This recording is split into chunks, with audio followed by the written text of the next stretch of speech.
NH-33 highway Ranchi को जमशेदपुर से जोड़ता ये हाईवे दिन के उजाले में जितना खूबसूरत लगता है, रात होने पर उतना ही भयानक और डरावना हो जाता है।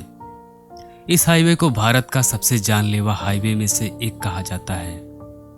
शायद यही कारण है कि इस हाईवे पर अक्सर घोस्ट एक्टिविटीज होती हैं। मैं संजय, एक ऐसी ही घटना मेरे साथ हुई। मैं कई सालों बाद मुंबई से घर को लौटा था। मेरे मामा ने शाम को उसी दिन एक छोटी सी पार्टी रखी थी। मैं उसी पार्टी को अटेंड करके वापस लौट रहा था। उस समय करीब रात के 10 बजने वाले थे। मैं कार को ड्राइव करता चला जा रहा था। रास्ता सुनसान था। उस समय रास्ते पर इक्का दुक्का गाड़ियां बड़ी मुश्किल से नजर आ रही थी। कुछ दूर जाने पर मुझे एक खूबसूरत लड़की दिखी जो लिफ्ट मांग रही थी। उसकी उम्र लगभग 22 साल की रही होगी। इतनी रात को कोई जवान लड़की इस रास्ते पर क्या कर रही है, मैं इसी सोच में था कि मैंने कार रोक दी। उसने मुझसे रिक्वेस्ट की, भैया आप मुझे घर पहुंचा दो, आज रात मुझे बड़ी देर हो गई है। इतनी रात ऑटो रिक्शा मिलना मुश्किल है। मेरे घर वाले परेशान हो रहे होंगे। उसकी बातों को सुनकर मैं इंसानियत के नाते उसे कार में बैठा लिया। मैंने उससे उसका नाम पूछा। उसने अपना नाम रागिनी बताया। हम दोनों आगे बढ़ते जा रहे थे। वो एकदम शांत चुपचाप बैठी थी। मैंने उस लड़की से कहा, इतनी रात को इस रास्ते पर लिफ्ट मांगना ठीक नहीं, कोई ऊंच नीच हो गई तो? उसने कहा, मेरा कोई बाल भी बांका नहीं कर सकता। मैं एकटक उसे देखता रहा और मैंने उससे कहा, आप कोई भूत हो क्या? वो कुछ बोलने ही वाली थी कि अचानक कार के सामने न जाने कहां से एक आदमी आ गया। मैंने डरकर कार का ब्रेक लगा दिया।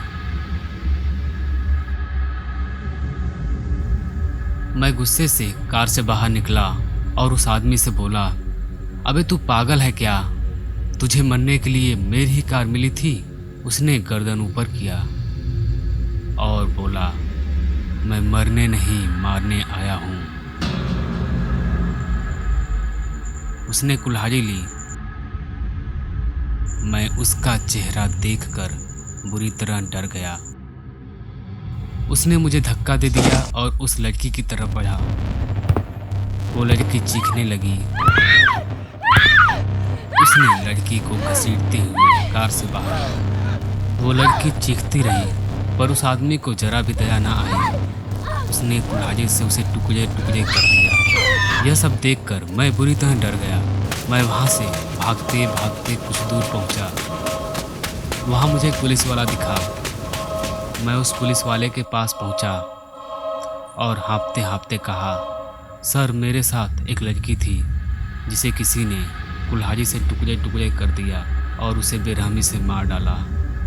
उस पुलिस वाले ने कहा, क्या आपने उस लड़की को लिफ्ट दी थी? मैंने हाँ में सिर हिलाया। क्या उसका नाम रागिनी था? मैंने हाँ में जवाब दिया। पुलिस वाले ने कहा, शुक्र मनाइए भगवान का, अब जिंदा है। आपने किसी इंसान को नहीं, भूत को लिफ्ट दी थी। कई साल पहले रागिनी जिस कंपनी में काम करती थी, उस कंपनी के एक कर्मचारी से उसका अफेयर था।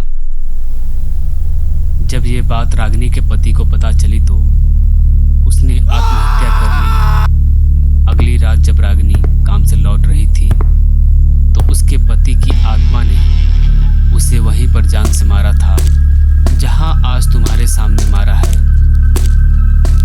तब से अक्सर उसके पति की आत्मा रागिनी की आत्मा को मारकर अपना बदला लेती है। उसके बीच कोई आता है तो उसकी भी मौत हो जाती है। मैं चौंक कर बोला, पर आपको कैसे पता? उसकी डरावनी हंसी सुनकर मैं डर गया। उसने अपना रूप बदला। मैं डर गया। वो कोई पुलिस वाला नहीं, वही आदमी था जिसने रागिनी को जान से मारा था। मैं चीख उठा। उसने कुल्हाड़ी निकाली और मुझे जान से